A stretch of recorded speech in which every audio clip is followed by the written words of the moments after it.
Fala pessoal, tudo bem com vocês? Vamos então prosseguir e finalizar o nosso capítulo 6. Então abram o livro aí na página 11 e iremos começar a falar de globalização e trabalho.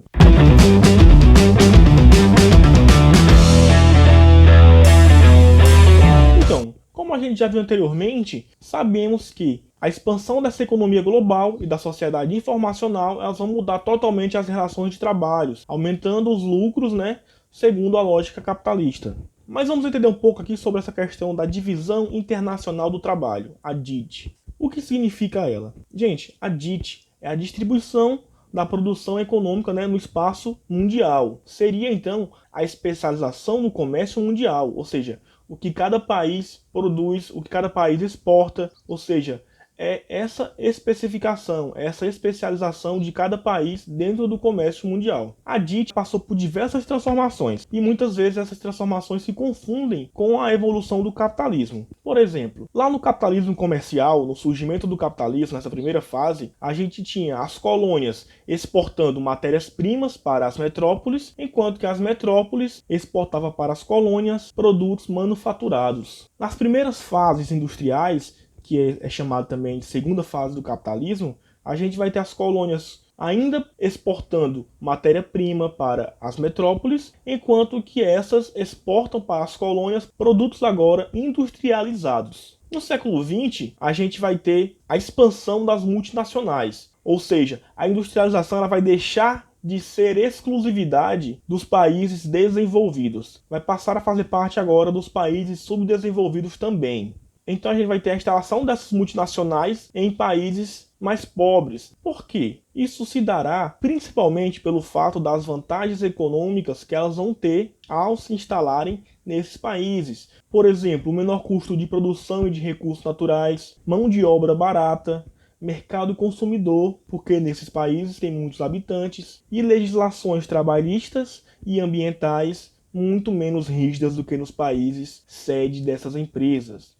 Na atual DIT, gente, ou seja, na atual Divisão Internacional do Trabalho, os países pobres ou aqueles países subdesenvolvidos continuam fornecendo matérias-primas. Além disso, eles fornecem também capitais através de pagamentos de dívida externa e lucros também através dessas multinacionais. Outro aspecto importante a se entender dessa nova divisão internacional do trabalho é que essas indústrias tradicionais, que são mais poluentes, fixam-se nos países mais pobres, até porque as leis ambientais são menos rígidas, são mais brandas, enquanto que as de alta tecnologia, ou seja, as indústrias altamente tecnológicas, elas se localizam nesses países sedes. Óbvio. E vamos entender então o cenário industrial atual da Europa. É importante frisar que a Revolução Industrial foi um marco na história. Trouxe inovações tecnológicas, modificando o modo de produção, o que gerou um grande atrativo de pessoas para as cidades. Então, o modo de vida urbano vai se espalhar pelo mundo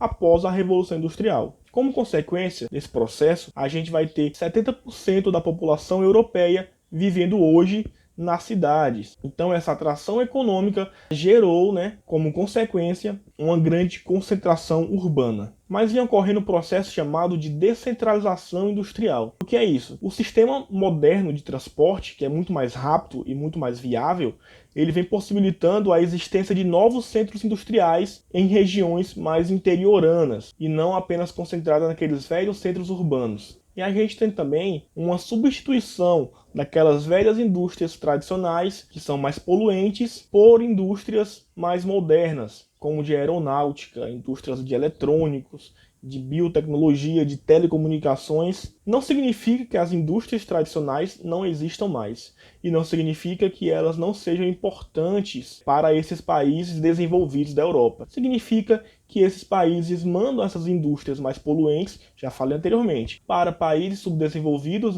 preservando, de certa forma, o ambiente de sua própria nação. Para se ter uma noção, 5 entre os 10 países que mais usam robôs na indústria estão localizados na Europa, como vocês podem observar na tabela aí ao lado. Na Inglaterra, por exemplo, as antigas áreas industriais, como Londres, concentram hoje em dia atividades terciárias. A indústria ela foi interiorizada e a gente pode ver isso através dos tecnopolos, como em Cambridge. E essa interiorização dessa indústria se dá, obviamente, né, sem estar falando de tecnopolos, porque foca na pesquisa científica, ou seja, na área da tecnologia. A França, por exemplo, foi o segundo país europeu a se industrializar. Hoje, o parque industrial francês é muito diversificado. A gente tem tanto a indústria tradicional, em algumas regiões, quanto a indústria de tecnologia de ponta. Na Alemanha, que é a maior economia europeia, tem-se um destaque industrial. E as universidades alemãs são centros de pesquisas e desenvolvimento tecnológicos muito importantes, o que ajuda cada vez mais a alavancar a economia deste país. Entendido, gente? Por hoje é só. Finalizamos aqui o capítulo 6. Fica então para vocês responderem do livro didático da página 12, 18 e 19 e do livro suplementar respondam as atividades de 6 a 11. Bons estudos, se cuidem e até a próxima. Fui!